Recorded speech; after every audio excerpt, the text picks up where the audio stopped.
Thanks to you at home for joining us this hour. We are having another one of those nights where the news is like, can't stop, won't stop, see what you can do to catch up. So once again, just like last night, we have a whole bunch of options in terms of where we could start tonight. I think that we should start with the most galling and inexplicable story of the evening, and then move our way up from there. I will tell you, if you are watching me on a delay right now, or if you have if you're watching me like with the DVR at home and you have a pause option, I'm going to give you the option of taking a quick shower break after this first story. We'll just pause and powder. All right. Just 6 days before the Iowa caucuses in 2016, then presidential candidate Donald Trump got a critical endorsement from a most unexpected place. He got a very high-profile endorsement from this man, Jerry Falwell Jr.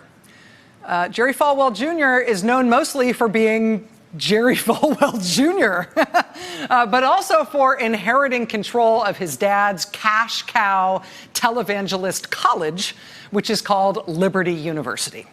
But when Jerry Falwell Jr. decided to endorse Trump in January 2016, he not only endorsed him at that key moment ahead of the Iowa caucuses, he also heaped praise on him, calling Trump, quote, a wonderful father and a man who I believe can lead our country to greatness again.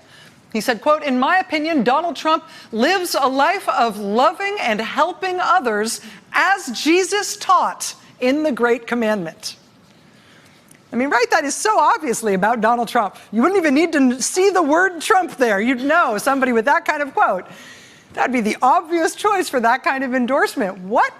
I mean, Ted Cruz had literally launched his 2016 presidential campaign with his family at Liberty University. He launched his campaign there around telling the whole story of his own father's life as an evangelical preacher, just like Jerry Falwell.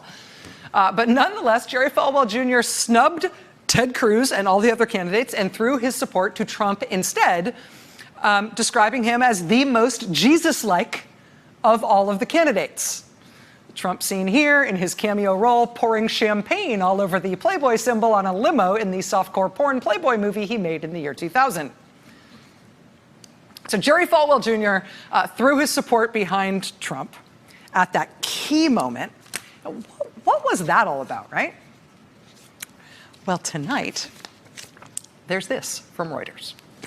Quote, months before evangelical leader Jerry Falwell Jr.'s game-changing presidential endorsement of Donald Trump in 2016, Falwell asked Trump fixer Michael Cohen for a personal favor, said Cohen in a recorded conversation reviewed by Reuters.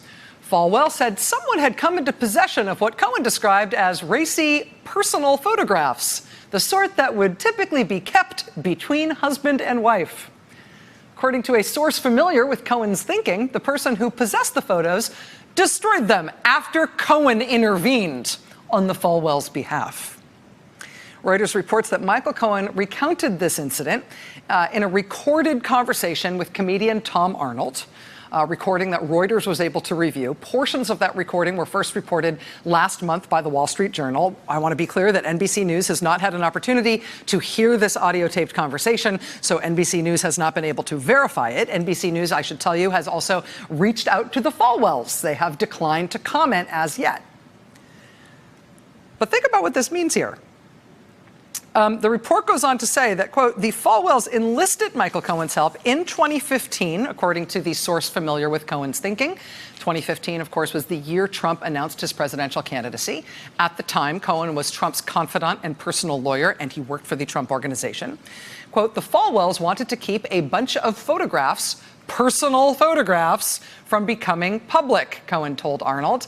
I actually have one of the photos. It's terrible. Oh, you kept one? You made the blackmailer destroy all the rest, but you kept one? The Falwells told Cohen that someone had obtained photographs that were embarrassing to them, and that person was demanding money.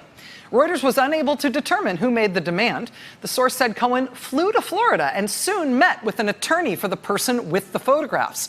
Cohen spoke with the attorney, telling the lawyer that his client was committing a crime and that law enforcement authorities would be called if the demands didn't stop. according to the source. The matter was soon resolved, the source said, and the lawyer told Cohen that all of the photographs were destroyed. But Cohen says he kept one. So according to this Reuters report, the Falwells enlisted Michael Cohen's help in 2015 to make this blackmail threat go away involving, what's the word? Racy personal photographs. Jerry Falwell's racy personal photographs.